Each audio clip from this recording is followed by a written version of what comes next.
Hi, is Mr. Beast a tragic hero? Who's a tragic hero? Aristotle defines a tragic hero as somebody who has two sides to their personality. On the one hand, they're very talented and great at conquering something big, like Mr. Beast, who was on the Time magazine cover for being the most watched person on the planet Earth. On the other hand, they also have a tragic flaw in them that derails them.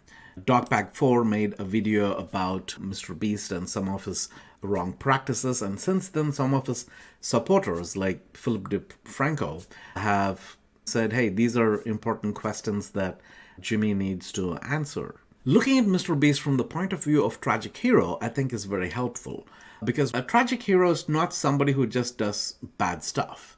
A tragic hero is someone who has good intentions, but their good intentions get derailed because of a fatal flaw. There is something in their character that derails them away. For example, we see in Homer's Iliad. In the Iliad, Agamemnon is the king of the Greeks. His fatal flaw is that he is too ambitious. He wants to go to Troy and defeat Troy in war. So he brings all of his generals together, sets sail on fleets to go to Troy and defeat Troy. But the problem is there is no wind for the fleet to sail. So he asks his priests what he should do, and his priests tell him that Poseidon, the god of the seas, is upset with him, and the only way he can get favorable winds to go to war against Troy is if he would sacrifice his daughter to the gods. So now Agamemnon has a choice. Does he want to sacrifice his own daughter so that he can go to war and win over Troy and seek after this big ambitious goal? Or is he going to say, no, I love my daughter, I'm not going to sacrifice my daughter for the sake of ambition. He's way too ambitious, he sacrifices his daughter. So he achieves his goal of winning over Troy, but when he comes back, because he sacrificed his daughter, his own wife kills him. So that's where we see the sense of the tragic hero, where Agamemnon is heroic in going to battle, but the tragic flaw is that he is way too ambitious and he doesn't know the limits of what his ambition needs to be. This is the problem with the tragic hero. Tragic hero is somebody who is great, who's got great virtues, but at the same time they have a character flaw that ultimately derails them. And that's what we see in Mr. Beast as well. For Mr. Beast, the pursuit of fame, the pursuit of being on top of YouTube, I think is that fatal flaw.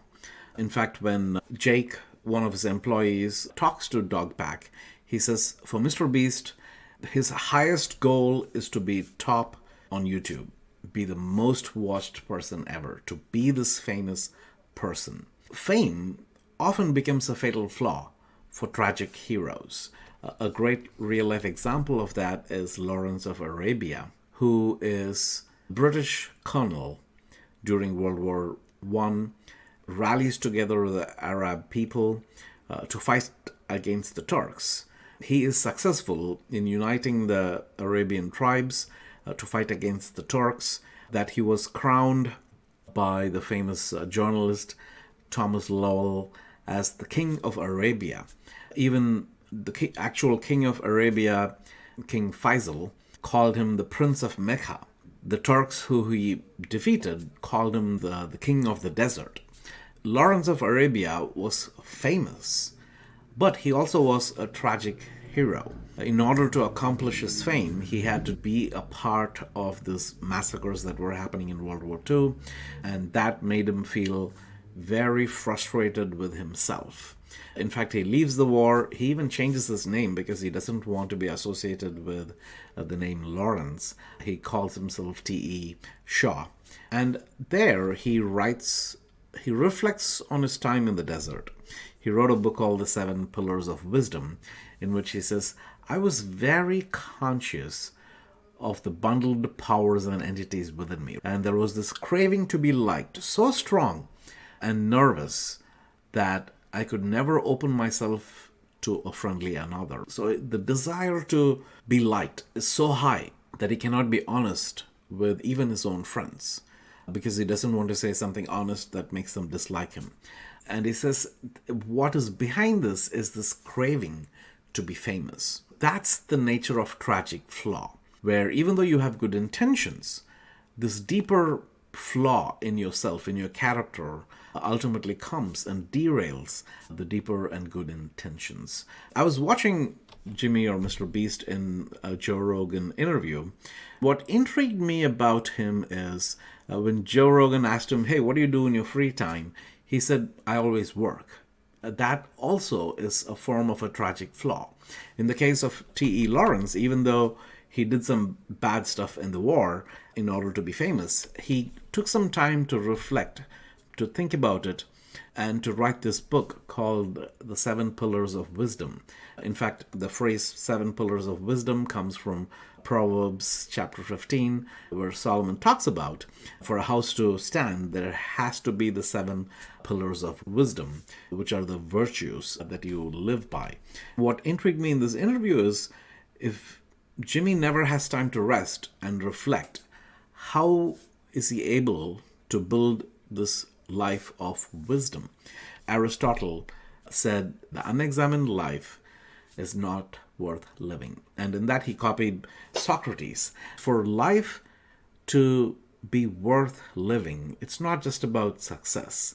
It's not just about working all the time. It's not just about achieving big things, but it is about developing a deeper sense of inner virtue. And in as much as Mr. Beast does not do that, he will keep stumbling over all these places where in order to be famous, he takes certain shortcuts, whether it is the lotteries that he does or how he treats his employees or the people who are the contestants in the games or even his own friends, that ultimately those choices that he makes will derail him if he doesn't take time to examine his own life. The word that Aristotle uses to talk about this fatal flaw is the word hamartia. Interestingly, in the Bible, the word hamartia is the word that is used for sin. So sometimes it is easy for us to look at other people, the flaws that they have. But I think it is important for us to also have a sense of humility, to know that, hey, we all are tempted by the desire for fame. We all are tempted by the desire for attention. So I think there is a need for all of us to be humble, for all of us to make space, to slow down and to reflect. In Matthew chapter 7, this is what Jesus was talking about, where there are two people and one of them has a speck in his eye and another guy has a big log in his eye. And the guy with the big log tells, hey, there's a speck in your eye, let me try to clear it up. And the other guy replies, hey, first take the log off your eye, and then you can see clearly enough to take the speck from my eye. And what Jesus is doing in that kind of small parable is helping us to see that we all need humility. To focus on other people's flaws and take joy in other people's flaws becomes another form of hubris, which itself could become a fatal flaw. My hope is that Mr. Beast takes some time to reflect on his own choices, on his own life, to do some inner examination, so that instead of trying to double down on his own fatal flaws, that he is able to come through this as a redeemed hero, so to speak, as against become this tragic hero who's derailed by this. Anyways, that's all I have for today. If you like what I said, please hit and please subscribe to my channel. Until I see you in another video, bye for now.